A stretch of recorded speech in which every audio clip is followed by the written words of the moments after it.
আসসালামু আলাইকুম। আলহামদুলিল্লাহ, এই তরমুজটা আমার খেতে হয়েছে। আমার জমিতে আমি আমি লাগাইছিলাম, তাই হয়েছে। আলহামদুলিল্লাহ, এই তরমুজ লাগাইছিলাম, তরমুজ হয়েছে, কিন্তু মনে হয় পচে গেছে। এই যে গাছটাই পচে গেছে, গাছ নষ্ট হয়ে গেছে এত বৃষ্টির ফলে। আর তরমুজও মনে হয় পচে গেছে। এই একটা, এই একটা তরমুজ অলরেডি পচে গেছে, যার কারণে আমি সন্দেহ করতেছি এগুলোও পচে যাবে, মানে পচে গেছে অলরেডি। এই যে নরম টিপলি বসে যাচ্ছে।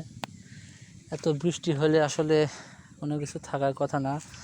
গতকালকে এই জায়গায় অনেক, প্রায় 1 বিঘা থেকে বেশি পানি ছিল, এই জন্য এটা পচে গেছে, পচে যাবে, এটাই স্বাভাবিক।